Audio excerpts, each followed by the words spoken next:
अस्सलाम वालेकुम नाजरीन, आज हम बात करेंगे गवर्नर जनरल गुलाम मोहम्मद साहब की। लाहौर के एक मुतवस्सित घराने में पैदा होने वाले गुलाम मोहम्मद बचपन में शायद गामा कहलाता होगा, क्योंकि लाहौर के अक्सर गुलाम मोहम्मद गामे और महराजुद्दीन माझे कहलाते थे। अहले जुबान के यहाँ जिन लोगों को ऐरे गैरे नत्तू खैरे कहा जाता है, लाहौर वाले उन्हें मुहावरतन माझे गामे कहते हैं। माझे गांवों में और कोई खूबी हो या ना हो, एक खूबी बदरजे उत्तम पाई जाती है, यानी दबंग और दलेर होते हैं। अगर कोई बुजदिल है तो फिर वो गामा माझा हरगिज नहीं हो सकता। ऐरे गैरे नत्तू खैरों को कब किसी ने पूछा है कि बड़े होकर क्या बनोगे, डॉक्टर या इंजीनियर? बिल्कुल यही सलूक माझे गांवों के साथ होता है। माझे गामों में कोई ना कोई दाना काम का निकल ही आता है, जैसे कि मशहूर जमाना गामा रुस्तुम जमा।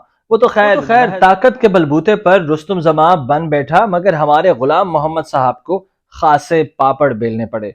वो अपनी फितरी सलाहियतों के बावजूद पहले गामे से गुलाम मोहम्मद, उसके बाद जीएम, फिर एफएम और बुढ़ापे में जीजी यानी गवर्नर जनरल बन सका। 5 किस्तों में शख्सियत की तकमील हुई। गुलाम मोहम्मद साहब की जवानी के कई किस्से मशहूर हैं। मिसाल के तौर पर आप रेलवे में अकाउंट्स ऑफिसर थे और आपके मशवरे पर स्पेशल टिकट चेकिंग स्टाफ की भर्ती का काम आपके सुपुर्द किया गया। रिवायत यूं बयान की जाती है कि उन्होंने अखबारात में इश्तिहार दिया कि उम्मीदवार फलां दिन इंटरव्यू के लिए हाजिर हो। मुकर्रर दिन जरूरत से कहीं ज्यादा उम्मीदवारों का मजमा लग गया। आप कमरे से बाहर निकले, पहले से उम्मीदवारों को लाइन में खड़ा किया और फिर हुक्म दिया कि मुसलमान उम्मीदवार एक तरफ खड़े हो जाएं। जब मुसलमान अलहदा खड़े हो गए तो ऐलान किया कि गैर मुस्लिम जा सकते हैं। भर्ती मुकम्मल हो गई है। अंग्रेज का दौरे हुकूमत था, एक वावेला मच गया। हिंदुस्तान के सूबे यूपी में जहां ये ड्रामा खेला गया था, हिंदू प्रेस में जबरदस्त इदारे लिखे गए और तहकीकात का मुतालबा किया गया, मगर नतीजा कुछ ना निकला। बड़े अजीम की तकसीम के वक्त टाटा इंडस्ट्रीज से मुंसलिक थे और 10,000 रुपया माहाना वसूल करते थे।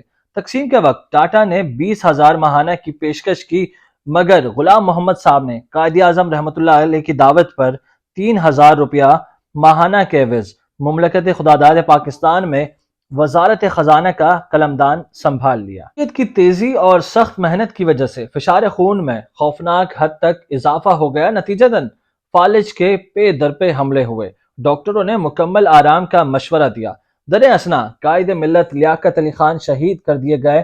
ख्वाजा निजामुद्दीन गवर्नर जनरल से वजीर आजम बन गए और गुलाम मोहम्मद को उनकी बे इंतहा खिदमात के सिलसिले में गवर्नर जनरल बना दिया गया और वो एफएम से जीजी कहलाने लगे।